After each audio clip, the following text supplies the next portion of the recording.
Galicia e o norte de Portugal dan un paso decisivo na súa cooperación transfronteiriza coa asinatura do convenio e os estatutos da Agrupación Europea de Cooperación Territorial Xerés-Xurés.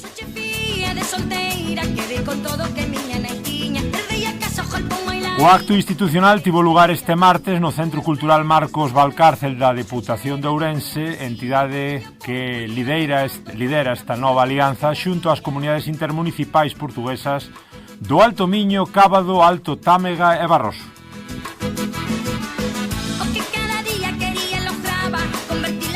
A nova agrupación abarca un territorio de máis de 3.100 km cuadrados e reúne a 13 municipios da provincia de Ourense que, sumados aos territorios portugueses, cifran dunha poboación total superior aos 72.000 habitantes.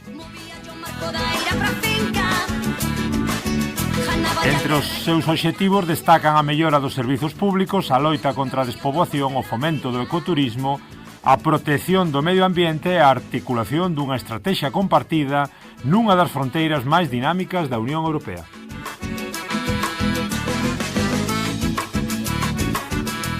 Isto é o que titula Galicia Press, o digital, este 6 de maio de 2025, baixo título Galicia e Norte de Portugal asinan a ECT da Raya Seca Xerés-Xurés, que permitirá reforzar o acceso a fondos europeos.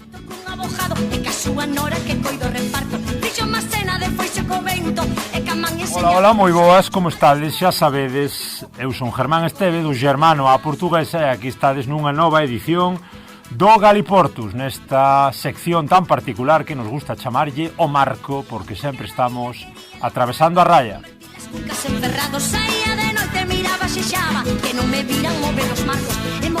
Sede benvidos, sede benvidas, se nos estades escoitando por aquí na contorna Radio Ari 107.2 con Carlos e Jair nos mandos técnicos. Hoxe, como decimos, é un placer tervos aquí no Galiportus no marco, falando nesta tamén esta conmemoración tan especial do Cravos e Rosas, esta colaboración fantástica coa proposta de Xavier Paz neste especial de eventos organizados, como este tipo de conversas tamén, unha chea de persoas involucradas alrededor desta idea original, como decimos, de Xavier Paz, de Cravos e Rosas, que vai do 25 de abril ao 17 de maio, do día da Revolución dos Cravos en Portugal até o Día das Letras Galegas. Nesta iniciativa tamén está este programa, como dicimos, sobre o AECT Río, AECT Raya Seca.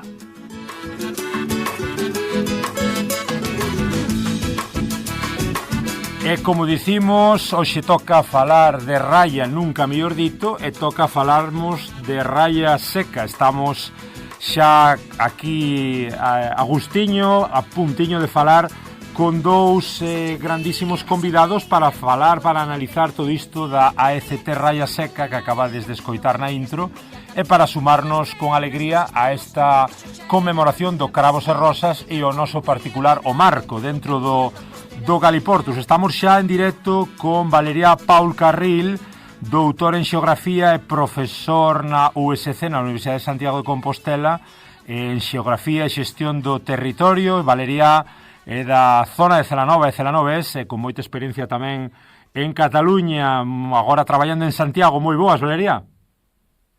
Hola, bo día. Un placer saudarte. Tamén temos por aí a Inés Guzmán Correia, economista, doutora en Xeografía, profesora en Xeografía na USC, directora da Fundación do Centro de Estudios Eurorregionais que agrupa as 6 universidades, as 3 do lado galego e as 3 do lado do norte portugués. Bon día, Inés. Muito bon día. Acertei co de economista ou lanceime demasiado? Non, é tudo verdade. Só disseste verdades. Moi ben. Puximos un pouco con todo isto. Comezo contigo, por exemplo, Valeria. Podedes, evidentemente, interrumpirvos. Esta é unha conversa, non é nada ríxido a cousa, pero teño que comezar por alguén. Valeria, comezo por ti. Coméntanos, ou comenta a xente que isto das AECTs é un pouco... Isto que acabamos de escoitar na intro, non? Que para que poden servir? Ben, a cuestión pode semellar doada, mas é bastante complexa. Os AECTs, os Agrupamentos Europeos de Cooperación Territorial, nacen depois dun proceso de reflexión que se desenvolveu na Unión Europea, en parte propiciado pola Comisión Europea, e nacen dun regulamento. Un regulamento na Unión Europea, un instrumento de dereito que de aplicación directa nos Estados, aínda que os Estados non queiran. É dicir, temos dous tipos de legislacións na Unión Europea, e un regulamento como unha legislación moi dura. É dicir, pode ser que se aprobe un regulamento, non é habitual, pero pode ser que se aprobe un regulamento sen que algúns Estados queiran. Desde logo os grandes sería imposible, mas si algúns dos pequenos. Explico isto porque é un instrumento que seguramente, ou en boa medida, non era moi querido e non era moi de apetencia por parte dos Estados membros. Era moito máis demandado por parte das administracións locais de moitos lugares, locais, regionais. Regionais entende de regionais, no contexto europeo enténdese por unha administración infraestatal, non prexulga que non haxa identidades nacionais que non coincidan cos Estados membros da Unión Europea, non, ni moito menos. Entón, había unhas determinadas áreas en Europa que levaban moitísimo tempo demandado ter un instrumento moito máis regulado, moito máis institucionalizado, para exercer a cooperación territorial. A cooperación territorial son aqueles acordos que existen de distinto tipo entre administracións públicas e tamén pode ser sociedade civil, empresas, mas unha ECT é de administracións públicas e eses acordos que teñan unha forma fixa, que haxan órganos de goberno, que teñan competencias e, polo tanto, se me permitides a explicación moi simple, sería como que haxa un goberno que funcione alén dos típicos marcos a múltiples niveis que existen en cada un dos Estados-nación, non os niveis que xa coñecemos, pois no caso do Estado español, o Estado, as comunidades autónomas, as deputacións. Alén diso, é que teñan natureza transfronteiriza. Isto, basicamente, é unha ECT. Isto nace no ano 2006 e digamos que a sorpresa máxima foi que hai moitos. Estamos prácticamente no limiar dos 100 a uns 20 anos aínda non da súa vixencia. Houve algún cambio e en realidade están funcionando, están servindo, están valendo para que a cooperación transfronteiriza dese un paso adiante, porque até ese momento, dentro da Unión Europea, a cooperación transfronteiriza facíase dunha forma un pouco máis precaria en base a proxectos específicos, en xeral financiados polo programa Interreg, que existe desde principios dos anos 90, que basicamente o que dicían é hai uns recursos, fanse os proxectos, máis ou menos ben, máis ou menos, pero eses proxectos quedaban normalmente cinguidos ao tempo que había cartos, non? Unha ECT, por definición, ten vocación de permanencia, e, por lo tanto, é unha estrutura gubernativa que existe nunha realidade transfronteriza. Entón, o AECT Raya Seca basicamente está suplindo un baleiro no mapa, non? Se vos mirades os AECTs que hai entre Galiza e o norte de Portugal, depois seguro que falará moito mellor que a min de Portugal, hai un na banda occidental, non? Na banda do río, que é o AECT Río Miño, hai outro no interior que é Chaves Verín, que é o que se coñece como Velocidade, pero un nome que se aplica a moitas outras realidades, e no medio quedaba un baleiro, que era Raya Seca Xerés, o nome que se lle deu cando hai o acordo de 2022. Agora o que se asinou son xa os estatutos, creo que un nivel de formalización superior. A banda hai un AECT que abrangue toda Galiza norte de Portugal, que ese AECT é o que lle chamamos, de feito de aí está o nome da fundación que dirixe a Inés, que é a Eurorrexión. Nos popularmente chamamos en Galiza Norte de Portugal ao conxunto de Galiza Norte de Portugal a Eurorrexión. É unha denominación non oficial, agás na institución que dirixe Inés. En verdade é un nome popular porque se chama AECT Galiza Norte de Portugal, non se chama AECT Eurorrexión. Pero todo o mundo lle chama popularmente Eurorrexión. Ben, non sei se centrei un pouco a pregunta, se contestei o que... Sí, perfectamente. Digamos, entón, é moi interesante o que comentas agora ao final, que a propia Eurorrexión como tal xa é unha ECT, digamos, en macrovisión, non? E as outras son un pouco máis en cuestión máis xa da propia raya, da propia fronteira. Exactamente, isto non é un non é rara avis, non é unha cousa que non exista noutras fronteiras, é dicir, noutras áreas fronterizas. Sempre estamos falando dentro da Unión Europea, porque é dereito comunitario, etc. Existe noutros lugares, é dicir, isto non é o único lugar, nin moito menos que existe, que hai AECTs a distintas escalas. Outra cosa particular e privativa de cada contexto fronteirizo é se produce unha coordinación cando hai varios niveis de AECTs. Claro. Isto dependerá, de acordo? Pero digamos que é bastante habitual, porque de feito responden a lóxicas distintas. E se me permitides, pois hai como varias lóxicas operando. O nivel Galicia Norte de Portugal é un nivel que, disto poderá falar moitísimo mellor Inés, é un nivel que no noso caso sempre se asumiu que ten moita lóxica, máis ollo polo programa radiofónico que tú representas e pola lógica habitual hai un marco mental máis macro que é Galiza-Portugal no seu conxunto, máis aquí sempre se asumiu que era Galiza Norte de Portugal, isto que chamamos, insisto, Eurorexión, e isto leva a unha institucionalización que ven dos anos 80 xa, originalmente, e que acabou nunha ECT. E isto é como un marco lóxico que segue no tempo.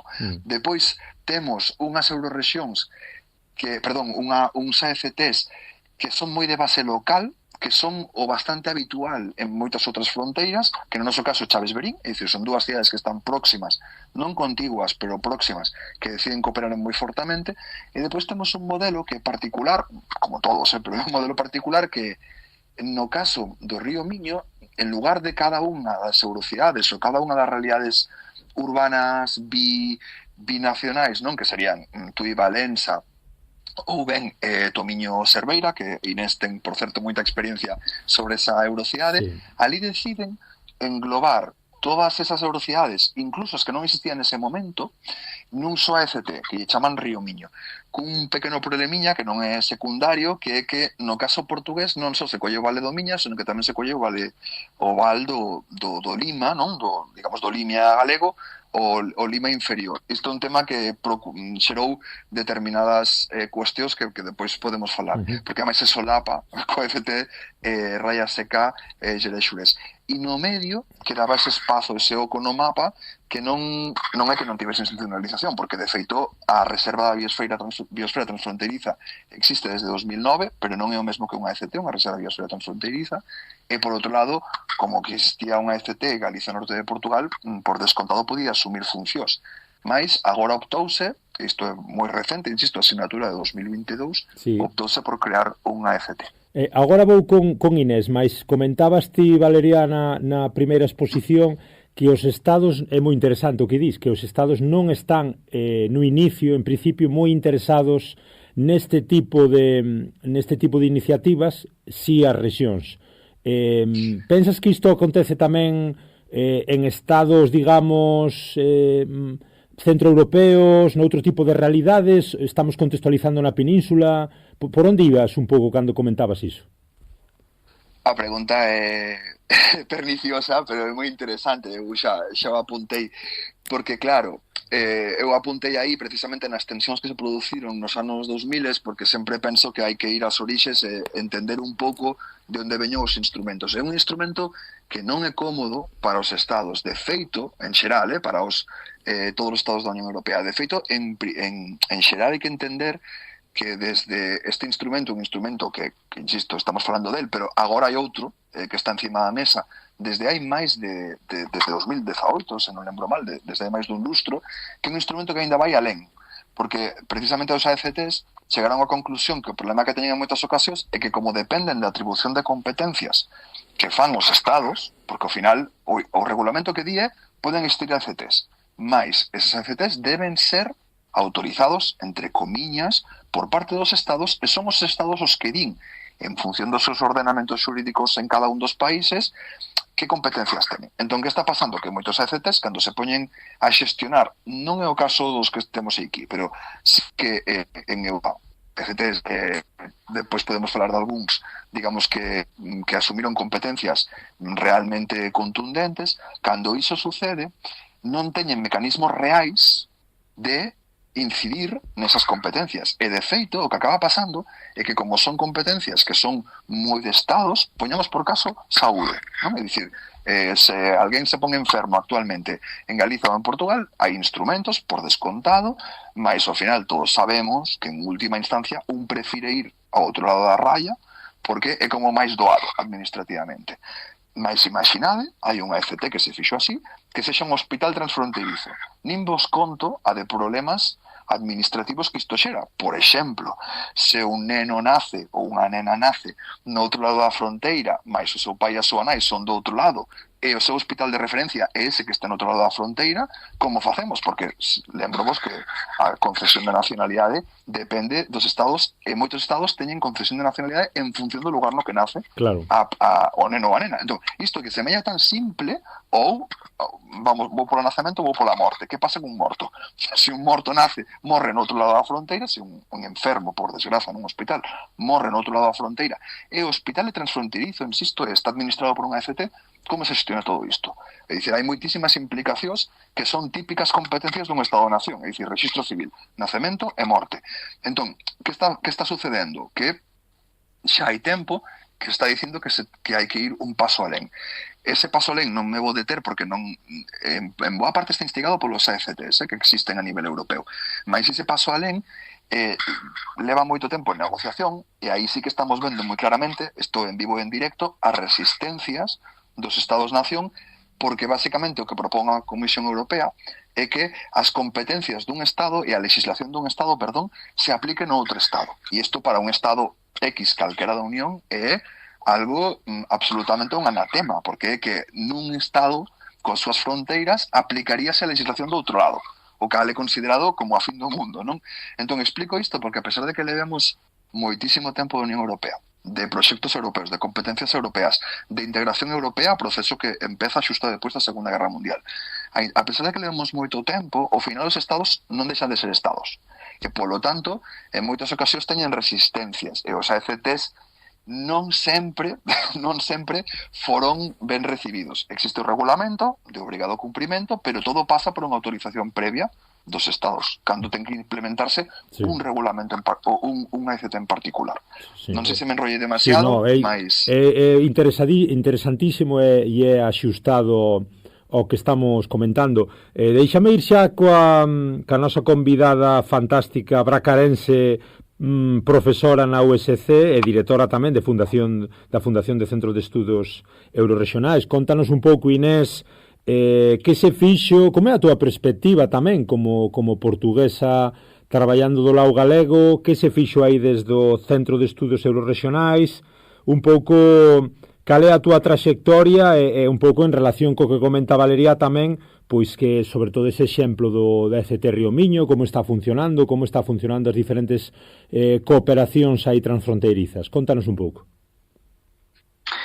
Bem, muito obrigada pela pergunta. São várias perguntas, todas elas um pouco complexas e que dariam para uma conversa extensa. Eu vou tentar tocar em todos os pontos numa só resposta e começaria pela primeira questão relacionada com o trabalho e com a ação da Fundação SER.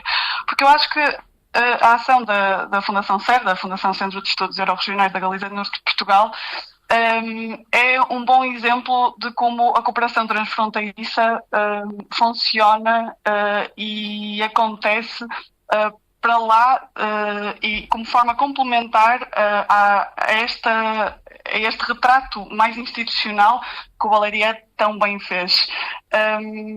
A Fundação SER constituiu-se no ano 2004 e parte da vontade das universidades, das 3 universidades públicas da Galiza e das 3 universidades públicas do Norte de Portugal, de juntar esforços numa mesma entidade.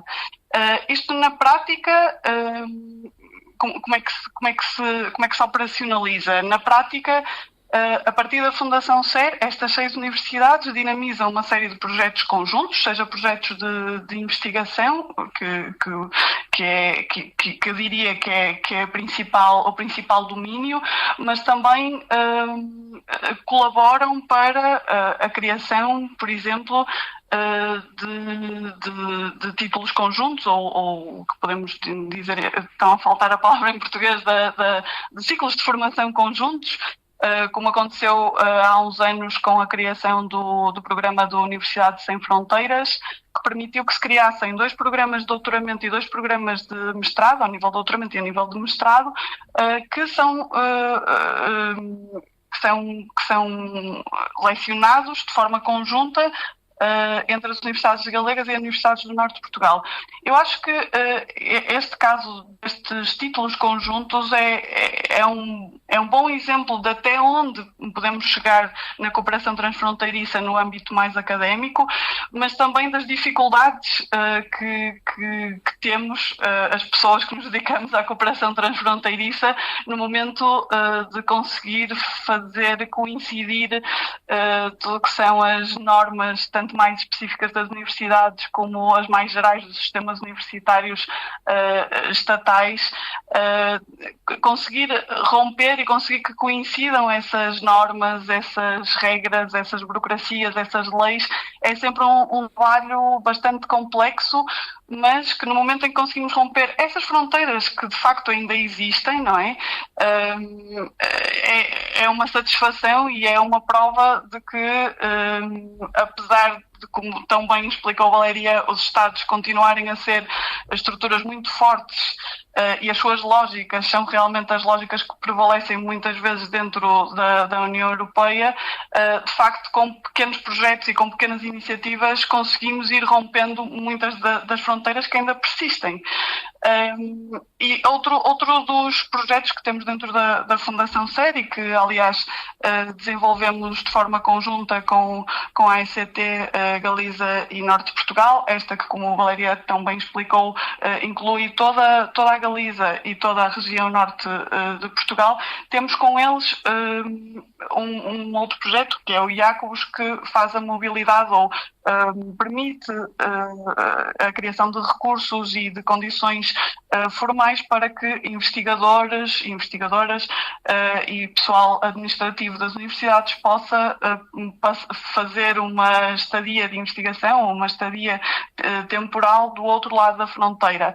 Claro, isto são tudo iniciativas que o que permitem é não só conseguir este fim último de criar quase um espaço universitário sem fronteiras entre a Galiza e o Norte de Portugal.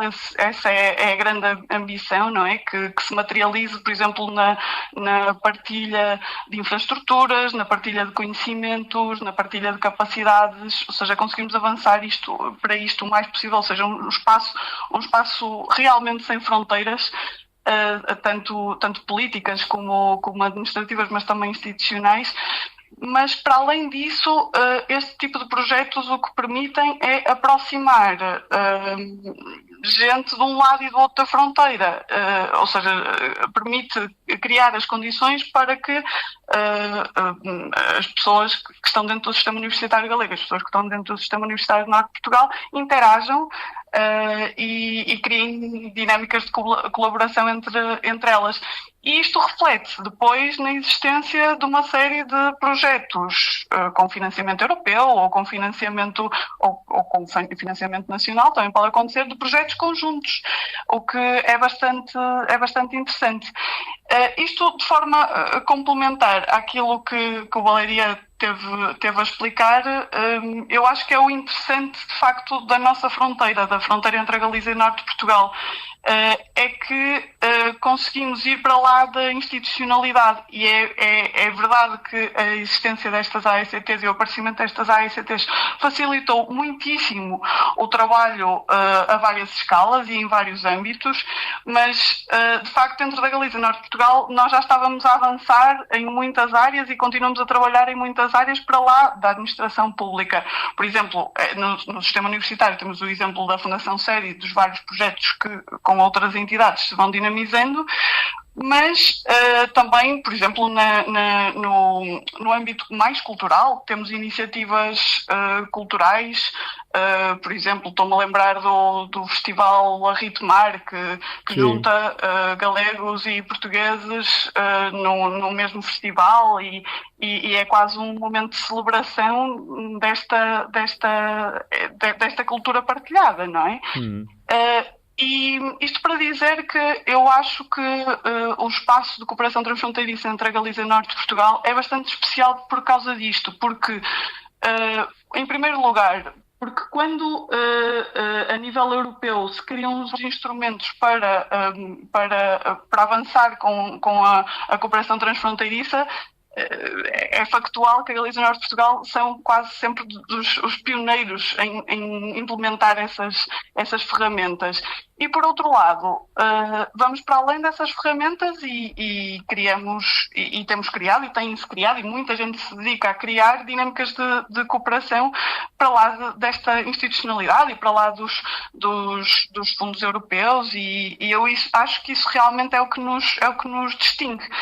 Evidentemente, há muito que fazer, as fronteiras, como eu dizia antes, continuam a estar presentes em muitas coisas e é verdade que há uma série de dificuldades que continuamos a enfrentar, sobretudo as pessoas que nos dedicamos à cooperação transfronteiriça, continuamos a enfrentar quase de forma cotidiana dificuldades, desde as coisas mais elementares às mais estruturais, por isto que o Valeria também explicou, de que os Estados continuam a ser os grandes agentes dentro deste espaço que é a União Europeia. Uhum. Comentábamos un pouquiño a cuestión da ECT Raia Seca que acaba parece de asinarse este acordo. Entendemos que moitas veces pois a xente do común que nos pode estar escoitando pois ve que hai unha chea de siglas, unha chea de burocracias, non entende moita xente todo o traballo que hai de planificación e de estudo previo. Contádeme un pouquiño, Valeria, se queres tú ese análise, ese diagnóstico que leva a esa futura ou xa presenta a ECT Raia Seca, é dicir, vos como técnicos, como estudiosos, como académicos, contádenos un pouco todo ese desenvolvemento desa planificación, dese traballo que hai para a hora de analizar un marco como é unha ECT que pode axudar tanto a nivel complementar dun e do outro lado os concellos dun e do outro lado da raya. Conto vos. Nos tivemos a sorte de participar como equipa, unha equipa que liderei o ano pasado na elaboración do que se chamou análise diagnóstico do territorio do futuro ECT Raia Seca Xerés-Xures. Isto en que consiste? Antes falaba dos fondos europeus Interreg, que Inés tamén aludiu a iles. Os fondos Interreg empreganse para moitas cosas. Neste caso, en concreto, o que houbo foi un proxecto en concreto, o Aveiro de Interreg, que financiaba a elaboración duns documentos que debían levar a constitución do ECT. Isto é importante subliñalo porque non é a constitución dun ECT, é un acto político que ten o seu reflexo administrativo, e diso non podo falar porque efectivamente a asignatura que se produciu este martes, creo, cuns documentos que xa se analizarán no futuro, mas eu non podo falar dos documentos administrativos e políticos que se asinaron e a máis do acordo político que houbo. Claro. O que fixemos nós, porque nos pediron iso, houbo unha convocatoria e desenvolvemos iso, en base a nosa experiencia no ECT Río Miño, onde desenvolvemos dúas estrategias territoriais, mas aí tiñen se me permitides, tiñen unha dimensión distinta, porque as estrategias do Río Miño, as dúas, tiñan por vocación chegar basicamente ao que sería o programa de acción do ECT Río Miño. É dicir, nos dous casos, tanto na que rematou en 2019, que foi aprobada en abril de 2019, como a que acaba de ser publicada e que foi aprobada en 2023, nos dous casos o que quería o ECT é saber que accións ten que levar a cabo. De acordo? E, polo tanto, hai un programa de acción a través duns eixos estratégicos, duns obxectivos, incluso duns proxectos específicos que se deseñaron, que son os proxectos que vehiculan as accións e as políticas que vehiculan a acción do ECT Río Miño. En cambio, na Raia Seca, efectivamente, pode existir un pouco a confusión de que fixemos ou como. O que se nos pediu foi dádenos unha radiografía, no fondo iso é un diagnóstico, dádenos unha radiografía do territorio, en función diso, nós, cando se constitúa a ECT, decidiremos que facemos. Por lo tanto, nós non estamos dicindo que hai que facer, estamos dando pistas por descontado, porque o que dicimos é estas son as cuestións, e non estamos dicindo que hai que facer especificamente porque iso será unha decisión que tome políticamente a ECT cando se constitúa. Nós o que dicimos é o territorio está así, claro, non? A partir dun análise que explicarei agora, e polo tanto, pois efectivamente, de forma indirecta, porque hai un diagnóstico, poderíase atacar nesta dirección. Entón, esta é a primeira cuestión a un pouco subliñar. A segunda é, indo cuestión por cuestión, hai que ter en conta que as cuestións que traballamos e que analizamos teñen que ver co propio encargo que se nos fixo, é dicir, que nos, ao final tamén nos tivemos que cinguir ao encargo que se nos fixo. Entón, como fontes de información tivemos dúas. Unha é a que todo mundo se imagina, é dicir, buscar datos, que actualmente estatísticas hai moitísimas. Ollo que non sempre os datos que un precisa son os que están encima da mesa, cousas moi simples, como por exemplo, tema que non é menor, cantos turistas van, non o podemos saber, é dicir, que ese dato non está. E para nós foi moitísimo máis importante, máis que os datos estatísticos, que isto é típico que se fai sempre, non? Pois, acumular datos, facer unha ronda longa, que durou moito tempo, de entrevistar a todos os actores que consideramos territoriais necesarios deste territorio en función do que se está configurando, sobre cales son as súas visións, as súas expectativas dunha ECT. Aí sorprendeunos que a veces non tiñan moi claro para que podía servir o ECT, isto é moi relevante, pero o máis importante que lles pedíamos, porque nos servía para nós, era como vían o territorio. Entón, todos e cada un deles deronnos a súa visión.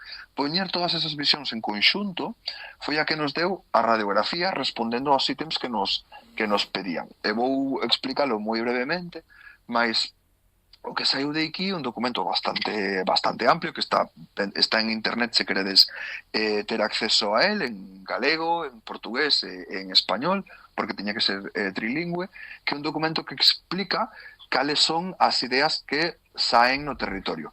Hai unhas partes que son como moi estatísticas, pero hai unhas partes que son moito máis a partir das visións que saen, que seguramente, insisto, son as máis interesantes. A nivel demográfico, por exemplo, ou a nivel económico, supoño que non vos explicarei ninguna novidade se vos digo que todo este territorio, non, que vai desde os municipios de Berea, Padrenda, non, os que son administrativamente na terra de Celanova en Galiza, ou o municipio de Melgaso, no caso portugués, ate por outro lado o que sería o Val de Monterrey en Galiza, sen Berín, porque Berín, insisto, que forma parte de outro ECT, ou o municipio de Montalegre, no caso portugués, todo este territorio a nivel demográfico sae que en termos xerais rexistra perdas, non? É dicir, que é un territorio que está o que chamaríamos despoboando, o matiz ás veces importante, porque sí que hai un proceso de despoboamento. Eu non participo da visión catastrofista do despoboamento ou do avellentamento. De feito, creo que o avellentamento é un éxito colectivo, non é algo negativo per se. Sí. Outra cosa que xa que preparar por descontado as infraestructuras e os equipamentos, mas sí que é verdade que cando falamos con todo o mundo, con todos os alcaldes, con todos os representantes das CIM portuguesas ou da Deputación de Ourense, a visión en xeral é negativa, non? A nivel económico tamén bastante na mesma liña, aínda que hai algunhas luces. Sí. Recordemos simplemente, Valeria, disculpa, que na zona de Celanova, por exemplo, pasouse de casi 40.000 habitantes alá polos anos 80 a datos actuais que non chegan aos 17.000, é dicir, perdeuse máis da metade da poboación. Sí, eu sempre...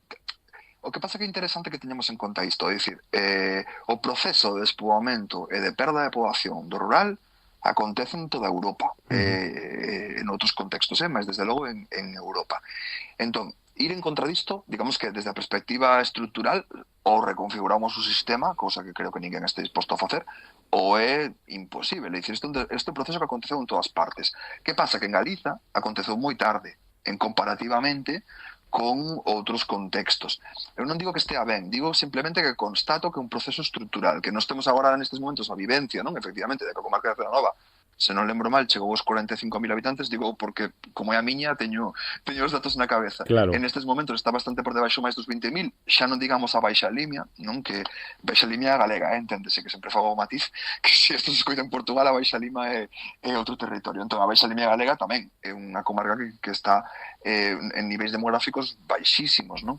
Mas isto é un proceso, insisto, que acontece en todos lados. Ou cambia o sistema en globalmente, cousa que creo que ninguén está disposto a facer, ou isto vai seguir acontecendo. Outra cosa é que fagamos unha valoración de até que punto precisamos ou é relevante que haxa novas persoas que vayan vivir ali. Eu aí sempre pregunto de para qué, é dicir, para que queremos, é dicir, estou falando de persoas que vivan, non de turistas, que é outra historia. Sí, sí. Entón, para que queremos que vaya xente?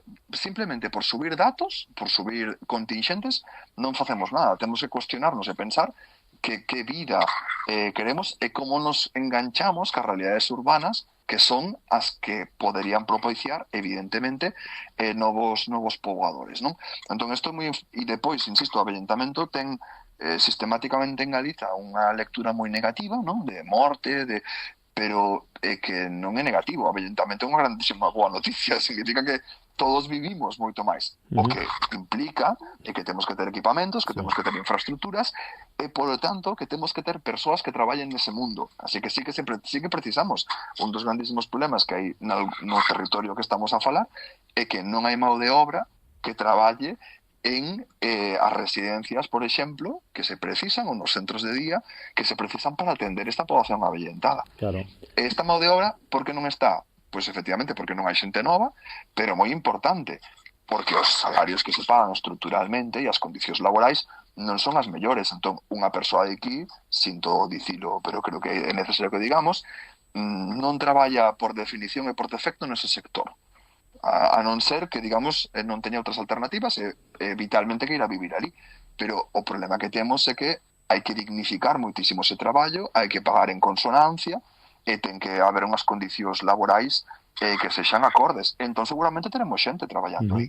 Claro, pero nestes momentos, con as condicións laborais que hai, pois iso. Bueno, perdón, vou ao tema, Isto estaba equipamentos, servizos, infraestructuras, os actores que inciden, e a nivel de diagnóstico tiñamos precisamente dos grandes mundos. Un é o diagnóstico máis tradicional, é dicir, as cousas que non funcionan, acabo de mencionar algunhas delas, as cousas que poderían funcionar, tamén o que se percibe como problemas que tal vez son máis invisíveis. Explico isto porque, por exemplo, o turismo, en contra da asunción xeral, non, de que simplemente é o maná, de que todo vai funcionar, no territorio empeza a haber indicios de que o turismo per se non funciona, é dicir, que máis turistas per se non son unha cousa necesariamente boa, porque non porque veñan máis turistas iso vai ser positivo para o territorio, e isto aparece bastante nas entrevistas, tamén as dúbidas, non?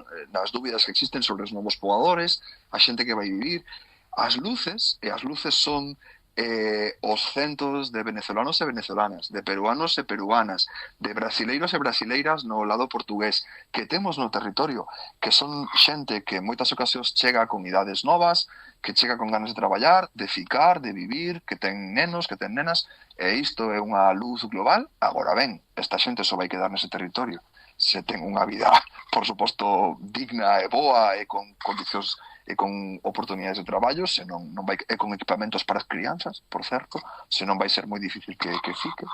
E depois un diagnóstico que con isto conclúo, que creo que é moi interesante, que saiu de todo isto é estrictamente na cooperación transfronteriza. É dicir, que cuestións, que problemas se albiscan. E aquí doulle pé a Inés, non como Fundación CER, pero creo desde logo que é a persoa mellor que se me ocorre para falar deste tema, porque na cuestión da cooperación transfronteiriza, no ámbito do ACT,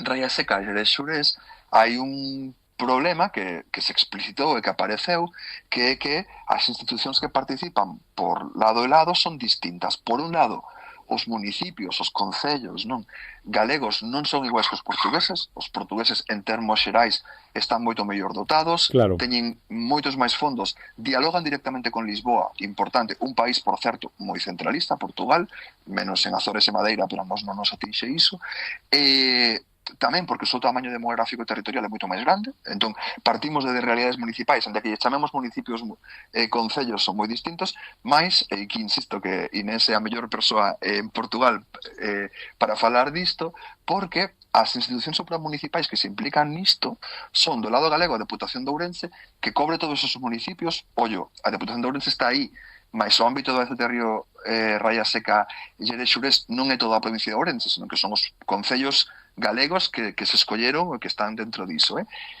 Mais no lado portugués hai 3 CIMs, é dicir, 3 comunidades intermunicipais, que iso fai que o que sería a cuestión institucional sexa particularmente complexa no lado portugués, porque non é que haxa un interlocutor ou unha interlocutora no lado galego a nivel do lado galego no lado portugués a nivel supramunicipal, senón que temos 3. Entón, isto, insisto que non hai mellor persoa que poida falar disto que Inés, porque dedicou a súa investigación doutoral precisamente a esta cuestión. Sí, fálanos, Inés, un pouquiño desta cuestión, interesantísimo todo o diagnóstico que acaba de comentar Valeria, e fálanos tamén, se che parece, evidentemente temos dúas realidades moi diferentes, a pesar de que a raia é un continuo. Por un lado está a ECT Río Miño, por outro lado está a ECT Raia Seca. Falaba Valeria agora hai uns segundos desas problemáticas, dese avellentamento, que pode ser non tan negativo, desa despoboación. É dicir, hai dúas realidades, unha realidade moito máis fluida, que xa está funcionando bastante ben, como ese Miño tan dinámico, como con ese Tui Valença que representa o punto clave nas relacións entre o Estado español e o Estado portugués a nivel de tránsito de pasaxeiros, de mercadorías, e por outro lado esa Raia Seca que se intenta un pouco relanzar. É dicir, fálanos un pouco, se che parece, desa comparativa entre as dúas AECTs e tamén evidentemente da complexidade intermunicipal, supramunicipal que comentaba Valeria. Sim, eu acho que perante este cenário temos aqui quase 2 eixos de diferenciação, não é? Um eixo norte-sul, cuja diferenciação se faz sobretudo a nível político-administrativo, como também já explicou Valeria. Eu posso aprofundar algumas das questões, e depois este eixo oeste-este, não é? Que é marcado, como dizias tu também, por um dinamismo grande que há na fronteira, na raia mais molhada, não é? E a raia mais seca, que tem uma série de características que também já foram tão bem definidas. Eu, começando por este eixo, por esta diferenciação norte-sul, diria que, claro, o grande desafio que enfrentamos, e digo enfrentamos tanto a nível de agentes territoriais, como também nós próprios investigadores e investigadoras que nos dedicamos a estas questões, é o facto dos sistemas político-administrativos em que está inserida a Galiza e em que está inserido o norte de Portugal serem bastante diferentes. Como também já disse Valeria, Portugal é um país bastante centralista e centralizado. Eu digo sempre isto, é que é centralista e centralizado, ou seja, do ponto de vista político-administrativo está centralizado na sua capital, Lisboa, e é centralista porque as suas lógicas económicas, as suas lógicas políticas, as suas lógicas também culturais são bastante centralistas, têm lógicas muito de núcleo e de puxar para a capital.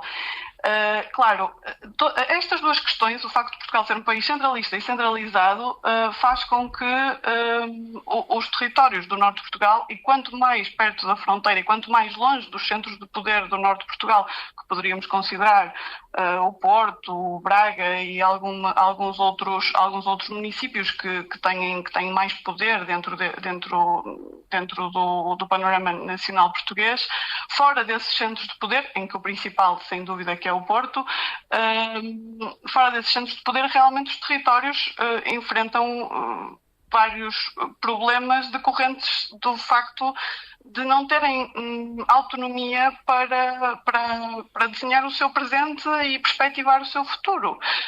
E claro, aquilo que vemos a nível, por exemplo, da região norte, é que temos uma série de entidades de cooperação intermunicipal e uma série de escalas de ação que muitas vezes se sobrepõem em termos territoriais, em termos de funções, ou seja, vivemos realmente numa complexidade nessas questões. Isso dificulta muito o trabalho, tanto regional como transfronteiriço, porque de facto limita muito a ação destes agentes. Se virmos, por exemplo, e se pensarmos no caso da Euro-região, do que chamamos da Euro-região da Galiza e Norte de Portugal, é pensar que do lado galego temos a Xunta da Galiza, com autonomia em vários âmbitos e com uma autonomia em relação, ainda que limitada noutros, mas com uma autonomia em relação aos centros de poder espanhóis, e atua com essa autonomia e faz valer essa autonomia. Do lado português temos a CCDRN, que é, ou seja, seria quase a representação da Xunta da Galiza no lado português, mas desprovida de poderes, não é? Ou seja, a CCDR dentro de Portugal, que são as Comissões de Coordenação e Desenvolvimento Territorial, têm poderes muito limitados e estão muito dependentes do poder central. Isto porquê? Porque em Portugal, de facto, a regionalização nunca avançou. Em Portugal continental a regionalização nunca avançou e, portanto, a escala regional é muito pouco considerada. Para compensar isto, claro, é verdade, tal como disse Valéria, os municípios têm um poder maior para compensar isto, mas não compensa, ou seja, não compensa. Os municípios estão também muito dependentes do poder central e das lógicas centrais. Que, atenção, eu não quero com isto dizer que o facto de termos um poder central, não estou a atribuir isto por si só algo mau. Agora, de facto, e o que temos comprovado ao longo dos últimos anos é que o poder central não é capaz de chegar às margens, não é capaz de falha quando tem que responder a problemas específicos, falha quando tem que pensar no futuro a outras escalas. E, de facto, eu acho que esta cooperação com a Galiza é, para os territórios do norte de Portugal, quase uma tábua de salvação, não é? Porque o que permite é pensar no território de outras formas, para além daquelas que são impostas pelo Estado Central. E claro, e algo muito, muito interessante que vemos quando se começa a discutir a questão da regionalização em Portugal, abre-se de vez em quando esse debate, abriu há pouco tempo, já voltaram a fechar, mas a última vez que abriu, pelo ano 2018, 2019, a Galiza esteve muito presente no debate, com esta perspectiva de quando Portugal e Espanha entraram na União Europeia, a Galiza e o Norte de Portugal tinham características muito parecidas e a verdade é que a Galiza conseguiu avançar em muitos domínios, sobretudo pela autonomia que tem e que pode exercer. E o Norte de Portugal não tem essa possibilidade. Para terminar, e vou dedicar menos tempo a esta parte, de facto temos aqui esta diferenciação oeste-este dentro da raia, que claro temos um contraste e uma diferença, e que de facto a parte da fronteira banhada pelo Rio Minho é uma fronteira muito dinâmica. Aliás, é das partes da fronteira e isto é preciso ter muito claro, é das partes da fronteira entre Portugal e Espanha aquela que é mais dinâmica. Isso podemos verificar muito facilmente se virmos os dados oficiais do número de veículos que cruzam a fronteira diariamente. De facto é impressionante e é de destacar que esta fronteira é uma das partes da fronteira mais dinâmicas entre Portugal e Espanha. E depois há uma série de outras dinâmicas, já que o Valéria se dedicou mais a caracterizar esta raia seca, eu dedico-me só estes últimos minutos a caracterizar um bocadinho esta raia molhada, dizendo que, para além de toda esta mobilidade, ou esta mobilidade dá-se porque há uma complementaridade económica, temos empresas de um lado e do outro da fronteira a fazer negócios em conjunto, a ter dinâmicas próprias e complementares, sei lá, todo o setor automóvel do norte de Portugal tem muita relação com o setor automóvel da Galiza, isso é evidente. E depois também, e por causa disso também, temos uma série de pessoas que vivem na fronteira e que são trabalhadores transfronteiriços, ainda que esta figura de trabalhador transfronteiriça se fala há tantos anos, continua sem reconhecimento oficial, mas de facto, se formos à fronteira, vemos, quer dizer, como as pessoas vivem de um lado da fronteira, trabalham do outro, e depois têm umas dinâmicas próprias do seu cotidiano, compram de um lado e compram do outro, sei lá, acho que isto é de conhecimento geral, que a gasolina é um dos produtos muito procurados pelos portugueses do lado galego, pela diferença de preço que há, mas há uma série de outras coisas, sei lá, por exemplo, as escolas de inglês da fronteira do lado português são muito procuradas por pessoas que vivem do lado galego. E de facto eu acho que, e agora concluindo a minha ideia, sim, é que realmente estas estruturas como as AECTs, os AECTs, podem melhorar a vida destas pessoas.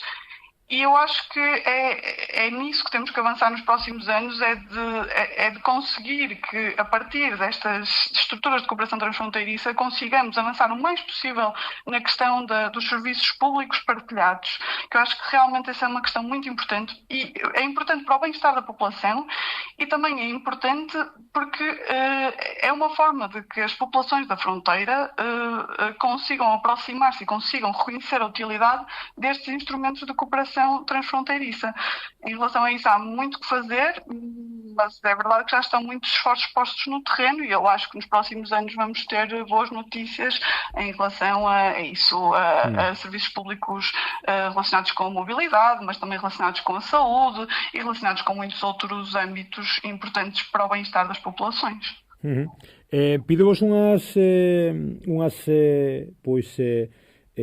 participación, quero dicir, unhas opinións un poquinho máis curtas xa para concluirmos. Valeria, hai certa frustración cando, bueno, non sei se me estou metendo un pouco no plano personal, non? É dicir, vos facedes unhas investigacións, facedes uns estudios, sodes técnicos, hai que ir a materia, ti tamén pois, és experto en paisaxe e ordenación do territorio, planificación de destinos sostibles. É dicir, hai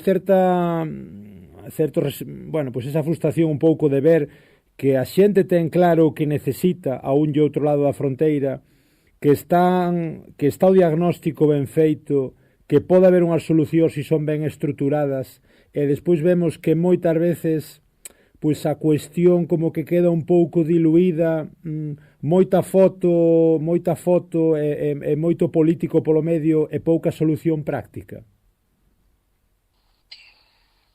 Creo que Inés acaba de dar a chave, como sempre. Él acaba de dicir, todo isto vais acabar reflectindo, debes acabar reflectindo en, por exemplo, que sería o obxectivo dos AECTs, en servizos públicos partillados. Eu citei antes un hospital, porque hai un AECT que é hospital nunha fronteira concreta entre Europa, pois sí que habería unha cuestión. É dicir, o ámbito sanitario, o ámbito dos servizos sociais, o ámbito da atención a unha poboación avellentada, o ámbito da vivenda, que non é un tema para nada menor neste conxunto territorial, porque a diferenza do que nos pensamos, o que hai é moita vivenda máis baleira, é moita vivenda máis abandonada, máis quen fai esa rehabilitación, quen fai esa reforma. O ámbito da protección da natureza tamén temos un parque nacional e un parque natural que teñen unha estrutura en común que a Reserva de Biosfera Transfronteriza, que se considera que é mellorável. Pode ser que haxa alguén que considere que estea perfecta, eu considero que é bastante mellorável como tal, como todas as reservas de biosfera, sí, mas esta en particular.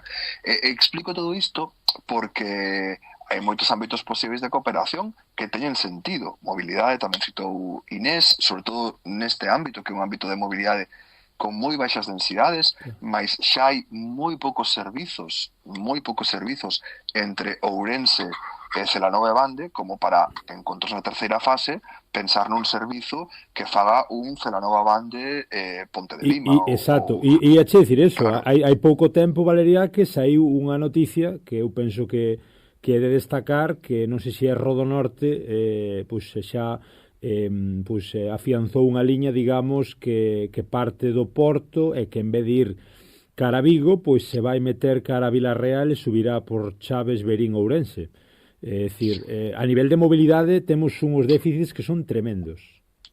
Exactamente, entón, todo isto sería a axenda que a partir do diagnóstico que esbocei antes sería lóxica, pero efectivamente hai unha certa frustración, polo menos eu digo como académico, non, que me dedico a estes temas desde hai décadas, que depois, cando os documentos están feitos e os diagnósticos están claros, insisto que non só nos pediron un plan de propostas neste caso, no Río Miño sí, mas non é aquí, mas aquí o que existe ou nos pediron, un plan de propostas público, evidentemente ten un sentido privado, un sentido máis particular e derivado directamente do documento que elaboramos, mas digamos que como tal publicar non se publicou.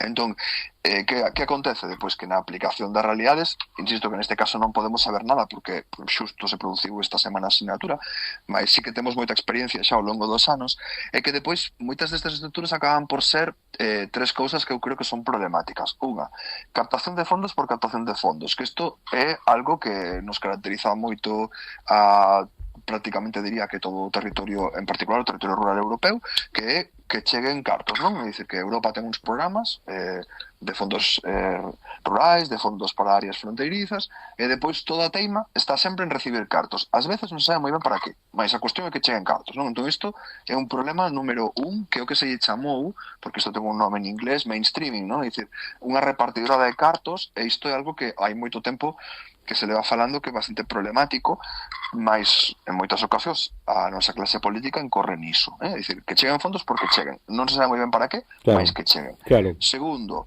a teima moito máis hispano-española que non portuguesa, mas influe poderosamente na fronteira, polas infraestructuras físicas. É dicir, pensar que porque se construan infraestructuras isto vai ser bo para o territorio e a partir de aí vaise mellorar todo, en particular infraestructuras de transporte duras.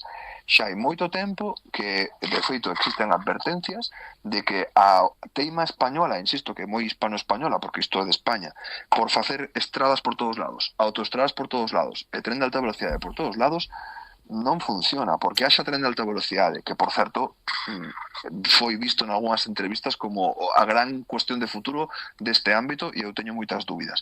Porque haxa tren de alta velocidade, porque haxa autoestradas, non se vai producir desenvolvemento, non unha precondición. Isto está moi claro, mas seguimos con ese paradigma de que as infraestructuras duras son o que se precisa e para iso teñen que haber fondos. Do lado portugués, Valeria, recordemos que tamén houbo parte desa teima pues, cortando transversalmente con continuas autoestradas sobre todo ao norte do país, hai bastantes.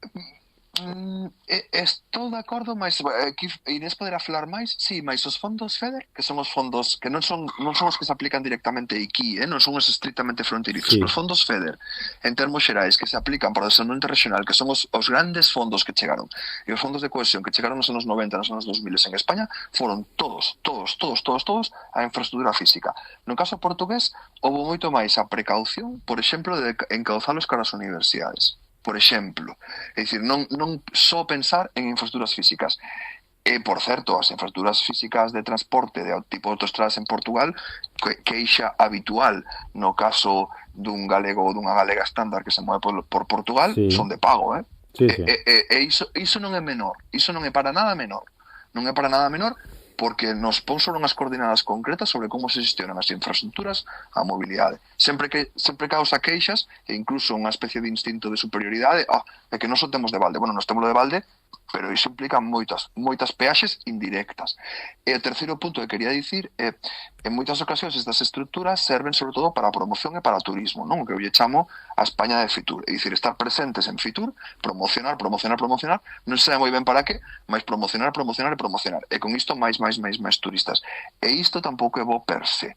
Explico todo isto porque efectivamente hai unha xenda que explicou Inés e que eu intentei dicir que é moi urxente para este territorio e para outros de fronteira e que debese ser o que se debese estar focalizando.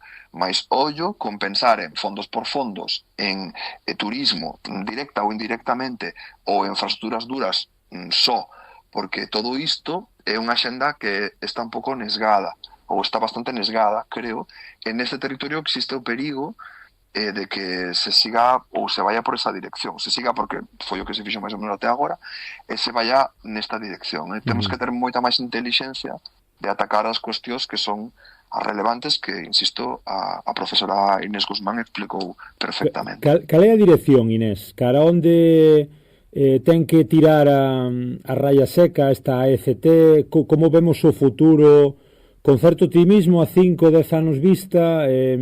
Unha vez que hai ese planning, ese estudio, ese diagnóstico que se pode constituir, que es levar adiante, é dicir, temos que ser optimistas ou digamos que vai haber dúas velocidades, non ten nada que ver, como comentamos, a ECT Río Miño, o dinámico que é a raya mollada e as complexidades e as dificultades que ten a raya seca. Como vemos o futuro?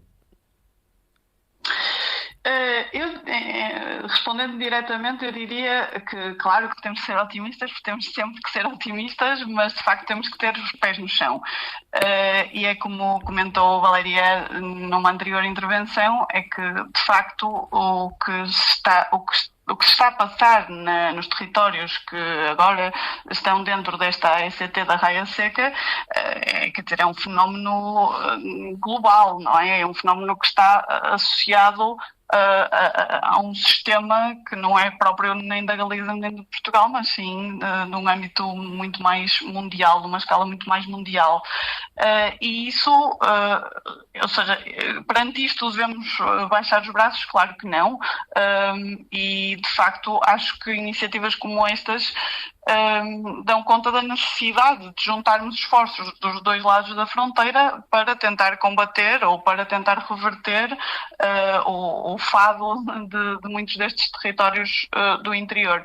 Eu diria que, sobretudo, o importante, e acho que é a chave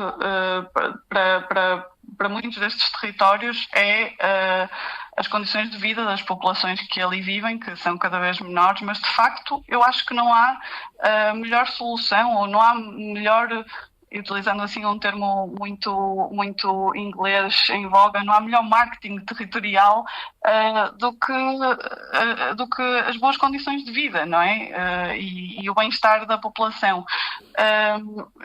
Acho que muitas vezes estamos presos a pensar sempre no trazer de fora, trazer investimento de fora, trazer pessoas de fora em forma de turismo, ou os famosos, que agora se fala muito, dos nómadas digitais e tal, e realmente às vezes esquecemos de pensar as coisas desde dentro e de esforçarmos em proporcionar às populações que ali residem as melhores condições possíveis, e não há melhor publicidade do que essa mesma, e não há melhor atratividade de um território do que sabermos que, se vivermos ali, vivemos em boas condições. Mas, de facto, neste momento isso não acontece porque há um desinvestimento. Ou seja, há um desinvestimento claro por parte dos Estados e por parte de muitas administrações públicas nestes territórios, porque são as margens, e as margens muitas vezes não interessam. Então, eu acho que iniciativas como estas da AECT, da Raia Seca, são de facto as margens a tentar reivindicar a sua centralidade e a mudar os centros dos vários poderes. E eu penso que se estão a dar passos em boas direções, mas isso acho que é preciso conhecimento, e acho que, por exemplo, o trabalho que fez o grupo liderado por Valéria nesta Raia Seca de diagnóstico É um trabalho bastante complexo, porque juntar informações e juntar dados dos dois lados da fronteira é muitas vezes complexo, mas é um trabalho muito necessário. E eu penso que é isso, temos que, como também disse Valéria, temos que passar esta fase de atrair fundos para atrair fundos e pensar um bocadinho ao contrário, pensar o que é que o nosso território precisa e onde é que precisamos de investir e que projetos é que são realmente importantes para aqui. E para isso é muito importante o conhecimento gerado pelas universidades, é muito importante este tipo de trabalhos como se fizeram na Raia Seca, e eu penso que como se diz em Portugal, puxando a brasa à minha sardinha, dizer que, de facto, acho que as universidades têm que estar mais ao serviço dos territórios, e penso que esse conhecimento e esta proximidade entre o conhecimento das universidades e o conhecimento dos territórios, porque aí também há conhecimento, esta junção destes dois conhecimentos é fundamental para conseguirmos dar melhores respostas para o futuro dos territórios e das suas populações. Pois Valeria Paul e Inés Guzmán, fantásticos minutos de radio analizando a Agrupación Europea de Cooperación Territorial Raia Seca, que esperemos que vaya para adiante con forza e que lle dé a resposta, lle dé a resolución, sobre todo, ás necesidades dun e do outro lado da raia. Non sei se tes por aí algo para acabarmos, algunha cousiña que quedara no tinteiro, Valeria, algunha conclusión? A verdade, creo que falamos demasiado. Non sei se quedou tal vez un pouco todo o que dixen dunha perspectiva negativa. Eu quero incidir no positivo, que estas iniciativas son precisas, como explicaba Inés, mas tamén van na boa dirección. Agora está por ver cara onde se transita. Mas, desde logo, eu leo todo isto en chave de oportunidade, en chave dunha oportunidade que nos dá a Unión Europea. Neste sentido, eu son sempre, cando podo, sempre son moi favorable de explicar que todo isto sen a integración europea sería imposible. Porque o achegamento, insisto, dos territorios situados a banda da fronteira non acontece en ningún outro contexto a nivel mundial, só acontece porque a Unión Europea está interesada niso e pon en dúbida os marcos instituídos en os que opera a maior parte dos actores e das persoas a nivel mundial, que son os marcos estatais. É dicir, se non fose pola Unión Europea, todo isto non sería posible, así que eu creo que sempre temos que dicilo. E falo no sentido macro, non estou falando dos fondos, estou falando ao marco mental. A construción do marco mental europeo implica ou posibilita todo isto. Moitas grazas, obrigadísimo. Pola túa banda, Inés, algo que che gusta e algún tema que che interese para concluir, algún apuntamento, algunha conclusión, como decimos, para ti como bracarense en Santiago, con esa perspectiva tan interesante? Nada, só agradecer o convite. Eu acho que já saíram daqui muitas conclusões, e esta conversa, de facto, eu acho que se nota que tanto Valéria como eu somos apaixonados por estas questões, e portanto sempre que temos a oportunidade de falar, temos muita coisa para dizer, e eu acho que também por isso fomos tão... É isso, falamos tanto. Eu acho que já há uma série de conclusões que se podem sacar de toda esta conversa. Agradecer ao Galiportos por a oportunidade de ter este espaço de diálogo e de difusão também do que se está a fazer na Galiza do Norte de Portugal, e nada mais. Despeço-me agradecendo muito ao programa e esperando que muitos sucessos para o programa, e que continuem a ter conteúdos da Galiza do Norte de Portugal, porque significa que estamos a fazer um bom trabalho na cooperação transfronteiriça. Temos moito do que falar, creme, Inés, que nos sanos contidos continuamente. Agradecemos tamén desde aquí este contacto fabuloso do Cravos e Rosas de Xavier Paz, e falamos de algo do que nós xa dentro do propio Galiportus, antes de contactarmos con Xavier Paz, tiñamos moitas ganas, como é esta ECT, como son os contidos relacionados ca propia raya, ca raya seca, tan desatendida tantas veces. Obrigado outra vez máis aos dous, graciñas Valeria e Inés, até a próxima e a seguir disfrutando desa paixón, dese traballo e desa perspectiva sempre tan interesante. Penso que foi unha conversa moi agradable, moi profunda, e que tamén este tipo de conversas fan falta porque ás veces quedámonos co superficial e quedámonos moitas veces ca apariencia e ca foto. Graciñas de corazón aos dous. Moito obrigada. Chao, un placer. Chao. Escoito Galiportus cada semana en Radio Illariz 107.2 de FM os sábados de 12 a 1 e redifusión sábados ás 10 da noite e luns ás 6 da tarde. Tamén na súa emisión online e nas emisoras da Coac FM Coruña. Se prefires, tesnos nas plataformas en iVoox, Spotify, Apple Podcast, Podgalego, Deezer e tamén no YouTube. E non esquezas seguirnos nas redes e enviarnos calquera dúbida, proposta ou queixa a galiportuspodcast@gmail.com.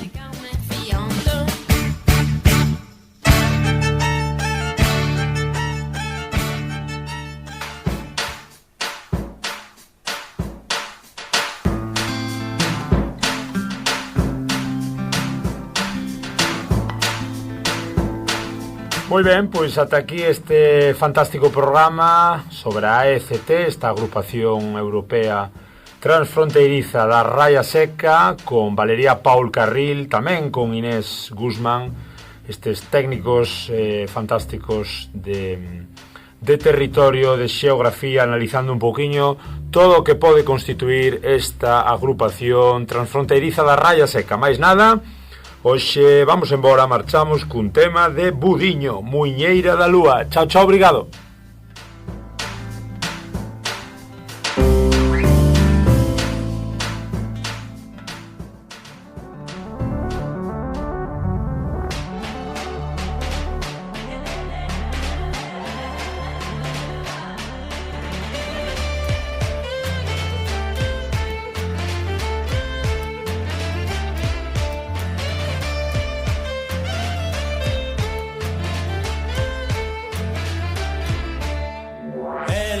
dura que unha vela, ela é máis alta, salta que o ceo, ela é máis doce, unha lala, ela é máis libre, que o eu, ela é máis dura que unha vela, ela é máis alta, salta que o ceo, ela é máis doce, unha lala, ela é máis libre.